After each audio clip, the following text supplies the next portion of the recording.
Assalamu alaikum dear student, how are you all? I hope you are all well by the grace of Almighty Allah. Welcome to NIEVS Homeschool. I am Nasima Akter, Assistant Teacher of Science, National Ideal, English Version School, Morning Shift. Dear student, today I am going to take science class for class 7 student. Dear student, our today's topic is chapter 11. Let us see today's topic at a glance.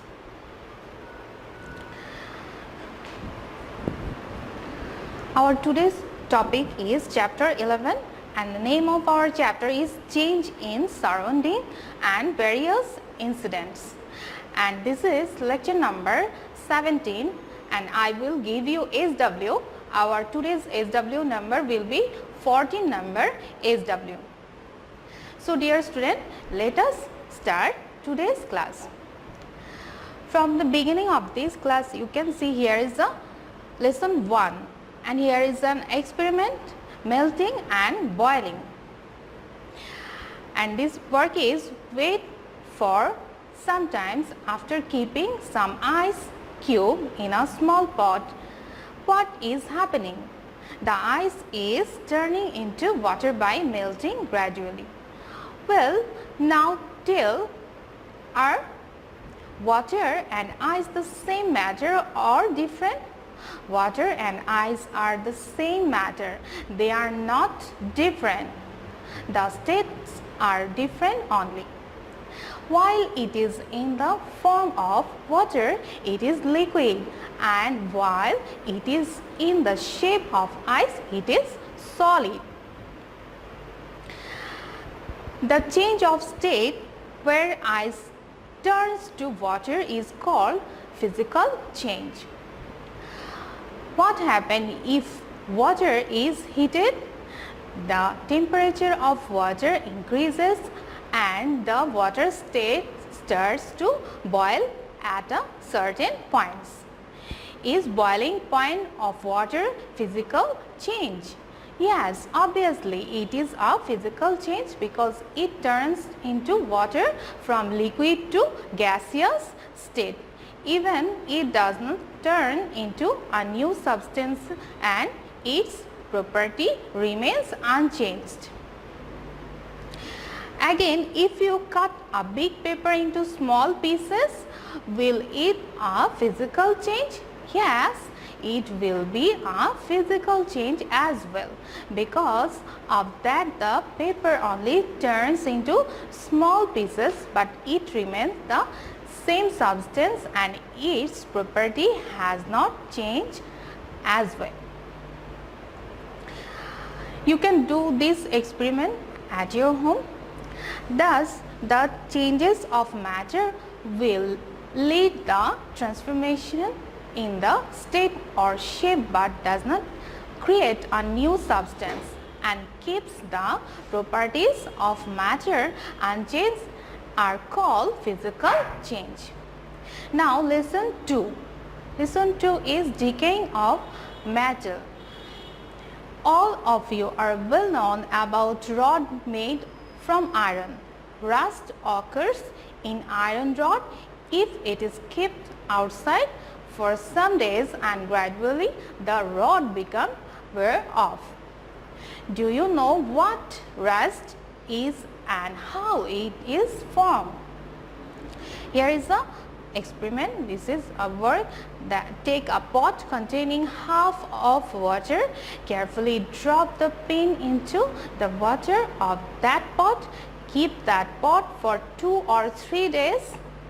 Could you see any change in the pin? Yes, there is rust at the surface of the pin.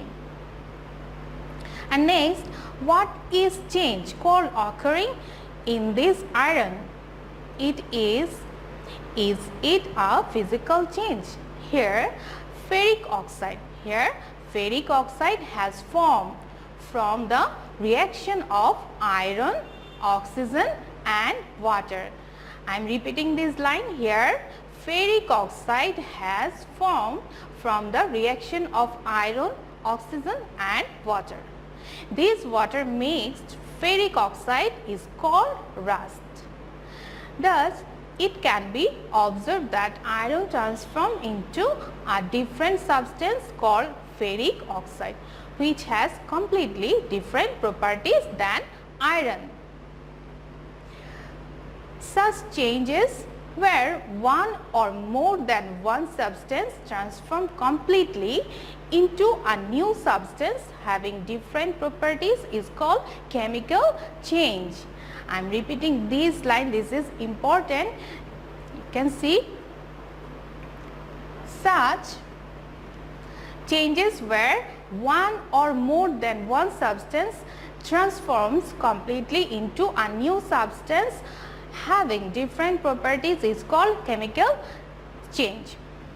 The rust comes off if it is rubbed. That means rust creates destruction in iron.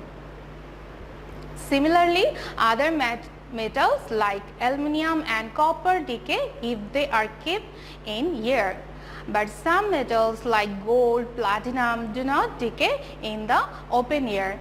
That is why they are used in making ornaments and coin. Lesson 3. Stainless steel.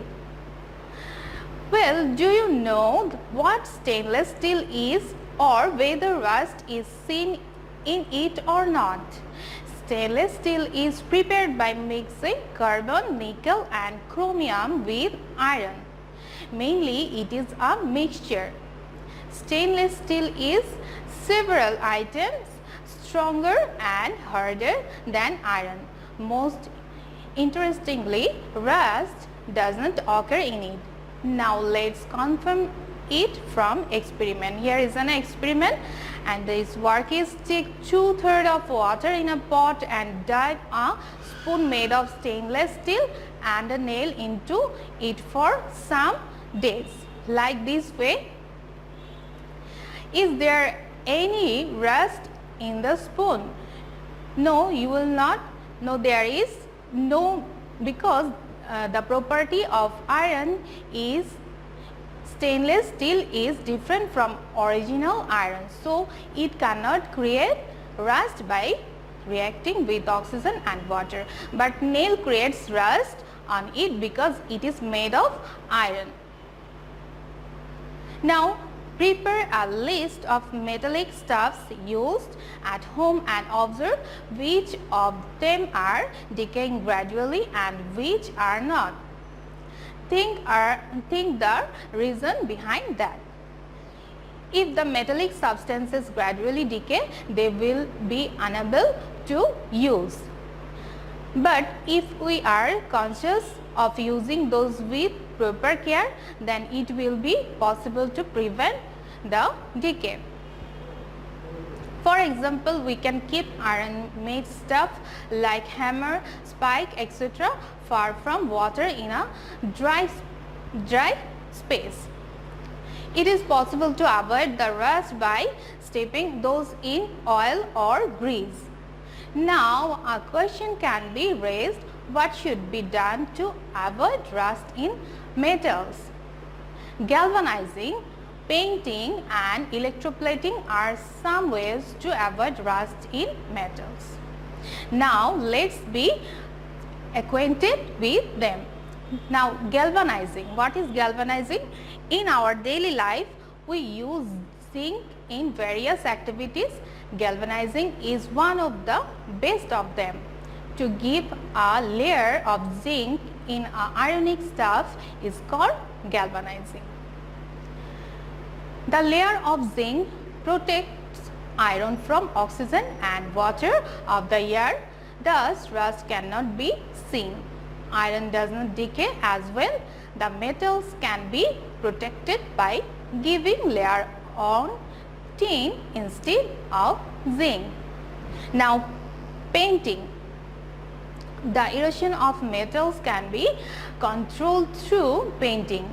To avoid such erosions, refrigerators, shelves, cars, stuffs made of steel can be painted with color. These paintings can be damaged with the passage of time. In that case, it is better to paint that as soon as possible. Now, electroplating. Electroplating is a process of making layer of metal in the surface of other metal through electrolysis. In this process, nickel, chromium, tin, silver and gold is generally used to make the layer, and it not only prevents the erosion of metal but also increases the attraction and shine. Electroplating of tins carries out in case of iron made food pots, cycle, etc. Now lesson 4, combusting, and here is an experiment, and here is a work. Light a candle with a matchstick. Observe carefully what is happening. Some portion of candle is burning and some portion is going downward by melting and coagulating. What type of change is occurring when a portion is being burned, and what type of change is occurring when another portion is being coagulated and downward?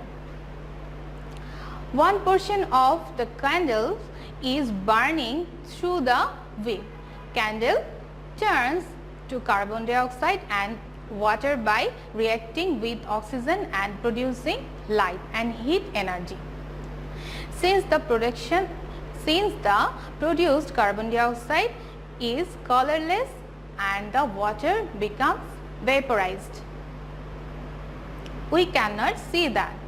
Thus, such transform in candle is chemical change, because in this situation the wax of candle turns completely to different substance named carbon dioxide and water. The chemical change of wax that creates heat energy by reacting with oxygen in the air is called combusting. I am repeating this line. This is the definition of combusting. The chemical change of wax that creates heat energy by reacting with oxygen in the air is called combusting. On the other hand, the portion that is melting and kept at downward is not chemical change, which is physical change, because there the wax returned to its previous state just after melting, and that does not make any change in its property. The cooking process in house by burning natural gas or stove is a sort of combusting.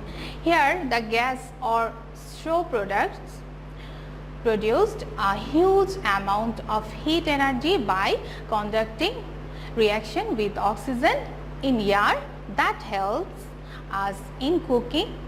Similarly, burning coal and wood is also combusting. Now, do you know from where and how we get the energy to do different works? The various foods we eat become stored in stomach.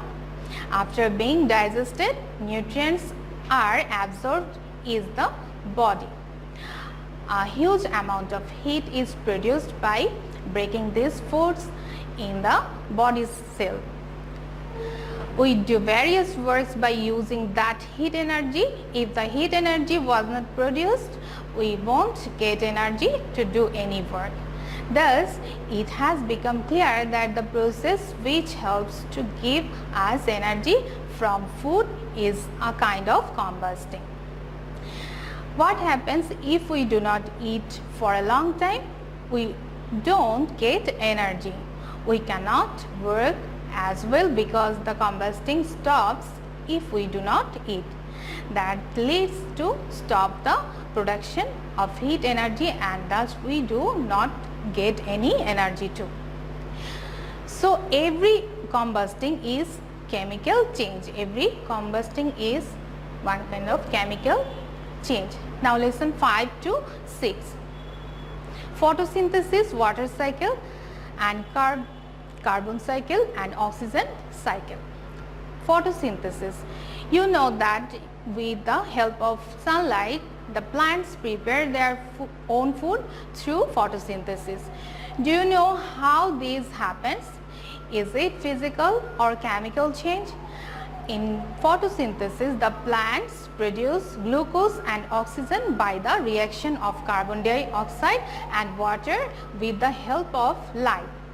The produced glucose works in the growth of plants and oxygen helps us in breathing. You can see this reaction. This is carbon dioxide reaction and water, carbon dioxide and water, and with the presence of sunlight and chlorophyll, and it will produce glucose and oxygen, and this reaction occurs in green plants leaf. Now, thus it has been observed that the produced substance in photosynthesis, glucose and oxygen, are completely different than reactant carbon dioxide and water. That is why it is chemical change rather than physical change. What would happen if photosynthesis did not occur? We did not get enough oxygen for our inhalation. So we can say that photosynthesis is such a chemical change that is essential for our survival. Now, water cycle. You know that we get water from various sources, such as we get water from rain in our country. In the rainy season, different areas of the country are inundated with flood water. Okay, tell me from where this flood water comes, and after the rainy season, where do they go back? Again, in the next rainy season, from where do they come back? Water moves from one source to another in a cyclic way on the earth. You know how it rains. Heat from the sun convert water into water vapor from the earth's surface. That is, pond, canal, river and sea water is converted into water vapor. Water vapor goes up and form water drops. These water drops are combined together to form cloud and float around.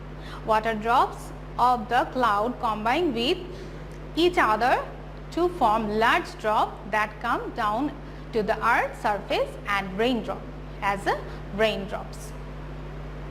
Water drops of the cloud, when become too cold, it forms ice that come down to the soil as hail. Rainwater flows to the river. From the river it flows to sea. In this way, water moves from the surface to the earth to the cloud as water vapors, and from the cloud to the earth's surface as raindrops.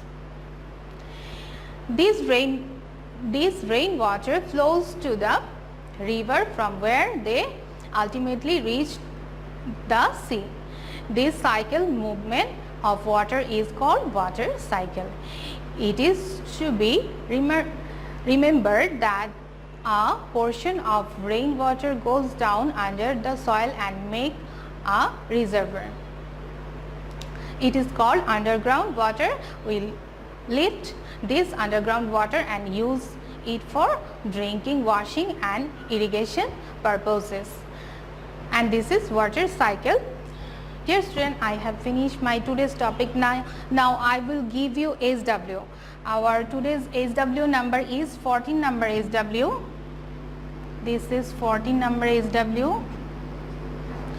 And remember that when you will do your SW, please write down your SW number and submission date on top of your SW copy. And your SW will be this 5 MCQ. You have to make 5 MCQ with 4 options. You have to make questions and answers both, and based on this topic. Dear student, at first read this topic properly and then make 5 MCQ questions and answers.